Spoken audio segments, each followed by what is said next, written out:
Hi అండి, welcome back to my channel stay with Bindu. ఈరోజు మీకోసం ఒక మంచి రెసిపీతో పిల్లల కోసం చాలా ఈజీగా షుగర్ ఫ్రీగా మనం చేసుకునే ఐటమ్ అండి. మన పిల్లలకి ఏదైనా స్వీట్ తినాలంటే చాలా ఇష్టం కదా.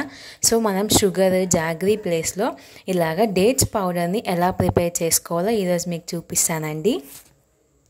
దానికన్నా ముందు నా ఛానల్ లైక్ చేయండి, షేర్ చేయండి, కామెంట్ చేసుకోండి. అదేవిధంగా అండి ఇట్లాగా నేను ఒక 200 గ్రామ్స్ దాకా డ్రై డేట్స్ తీసుకున్నానండి, ఎండు ఖర్జూరము. దాన్ని మధ్యలోకి కట్ చేసుకొని ఇట్లాగా షీడ్ మనం తీసేసి దాన్ని మనం చిన్న చిన్న పీసెస్గా కట్ చేసుకున్నాము. లేదంటే ఒక షీడ్ ఒక్కటి తీసేసి మనం సపరేట్గా అన్నీ సపరేట్ చేసుకున్నామండి. మనం ఏమైనా స్వీట్ రెసిపీ కానీ ఏమైనా జావా అట్లా చేసేటప్పుడు కదండి ఈ డేట్ రెసిపీని, ఈ డేట్ పౌడర్ ఉంటుంది కదా, దాన్ని మనం మిక్స్ చేసుకొని మన పిల్లలకి ఇస్తే వాళ్ళు డ్రై ఫ్రూట్స్ తిన్నట్టు మనకి హ్యాపీగా ఉంటుంది, వాళ్ళకి కూడా స్వీట్గా అనిపిస్తుందండి.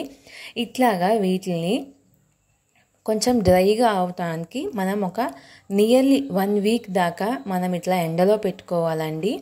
బాగా డ్రై అయిపోయేదాకా ఉంచాలి, కొంచెం కూడా తేమ ఉండకుండా మనం ఉంచుకోవాలండి. ఇది 15 డేస్ తర్వాత దీన్ని మనం డ్రై చేసుకున్నాక ఇట్లాగా మిక్సీ జార్లో యాడ్ చేసుకొని కొన్ని మనం ఫైన్ పౌడర్గా మనకి మిక్స్ చేసుకోవడానికి రాదు కాబట్టి ఈ విధంగా మనం పౌడర్ చేసుకొని జల్లించుకున్నామండి. ఇది మినిమం 3 months 6 months దాకా స్టోరేజ్ ఉంటుందండి. మీరు టైట్ కంటైనర్లో పెట్టుకొని బయట పెట్టుకోవటం వల్ల మీరు ఇంకా ఎక్కువ పౌడర్ ప్రిపేర్ చేసుకొని మిల్లుకి ఇచ్చేసైనా పట్టుకుంటే అది నియర్లీ 1 year 2 years దాకైనా స్టోరేజ్ ఉంటుంది ఫ్రిడ్జ్లో పెట్టుకోవటం వల్ల. సో ఇది ఇన్స్టెంట్గా అప్పటికప్పుడు మనం మిక్సీలో కుదరదు అనుకుంటే మనం బయట మిల్లుకైనా ఇచ్చేసి మనం ప్రిపేర్ చేసుకోవచ్చండి.